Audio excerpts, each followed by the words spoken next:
Good morning, everybody. It's concrete pour day. So we got a whole crew out here setting up forms and things like that to make sure it's flat across the top. You can tell these guys are used to doing commercial work. It's quite a crew. They look like they really know what they're doing. So a little bit of a story.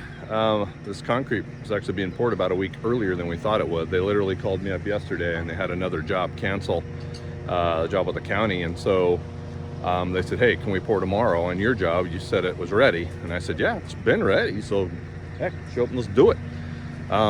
So we'll see how the day goes. Got a little bit of cloudy skies today. It rained a little bit this morning, which is probably good. Wet the forms a little bit, which will help kind of release some of the concrete off since we're going to be scraping them. And yeah, we'll see how the day goes. I'll take some pictures throughout it, and hopefully everything goes well. We don't get too much rain today. I got plastic and stuff like that I can throw over the top of it, and I imagine they do too. So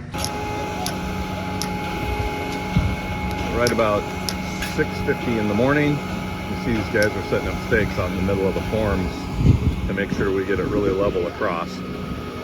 Just something I haven't seen guys do before. A lot of guys just kind of stick a little pile of concrete out there and kind of screed to it. You can see my little shower pan right there. It's an indent I got them forming to for the walk-in shower. And the only other thing out there is that's the tub box there. And then down here I got the curb on that back building over there. There's a curb that goes around it. So I got a few things for them to worry about. Other than that, it's pretty straightforward.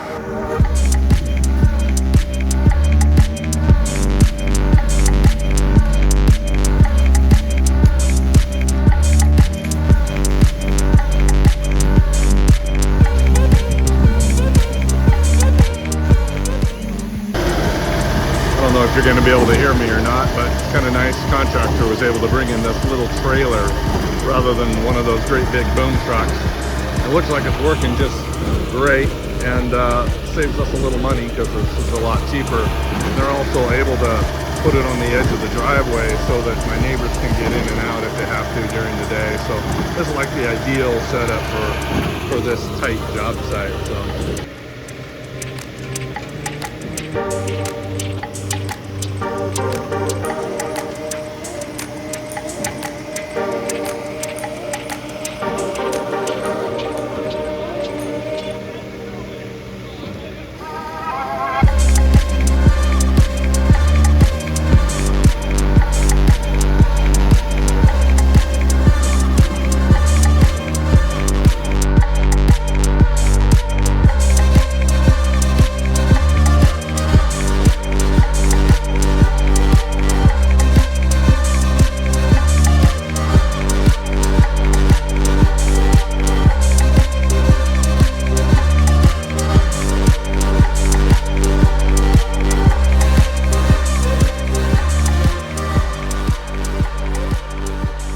So we now have all the mud in the forms.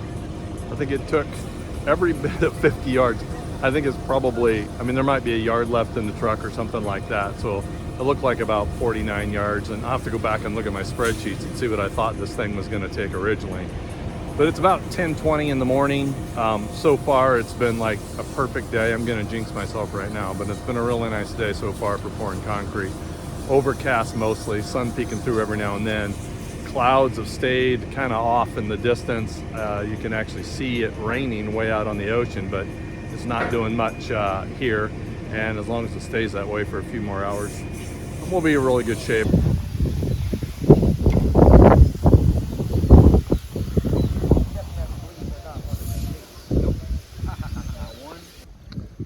So we've been keeping our eye all day on the ocean. You can see the water move in sometimes. It's really hard to see in the camera, but on a normal day you can look out at the ocean and you can see the waves of rain coming at you. But it's really weird how Hamakua, sometimes it rains out there and it never reaches land. And so you'll be in a situation where right here on the coast, it'll be raining behind us, up on the hills, and it'll be raining in front of us out in the ocean, but it won't be raining here. That's what we're hoping for. We're hoping that those clouds out there just kind of stay out there.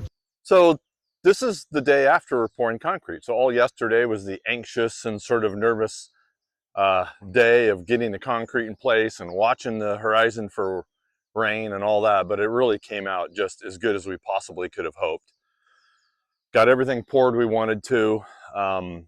And so today, Sue and I are going to be stripping and scraping forms. We want to reuse most of the wood that we used for it to pour the concrete foundation. And yeah, we'll probably spray some water on the concrete just to help it cure a little bit. I know that's a little, some guys do that, some don't. But you can see we got the little storage area poured. You can see it's holding a little water. It's got like a 1/4 inch of water in it that I think will probably go away when I pull a form board off the front of it here. Most of it will. Doesn't matter, it's all gonna be covered anyway. You can see we got the footings in around for the lanai portal frames, the grade beams in, all that stuff that's required. Stripped off a bunch of goo off the bolts, and we had all those bolts had tape on them yesterday to keep the concrete off of them so we didn't have to grind it off later. So it looks pretty good.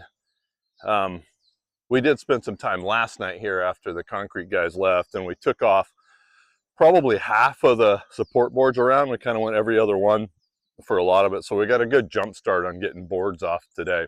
The idea is strip them, scrape them, spray them, and then we'll put them down here in the end in the lanai. It seems like the best spot to put them for now. We'll just kind of stack them up and incorporate them into the plumbing when we get there.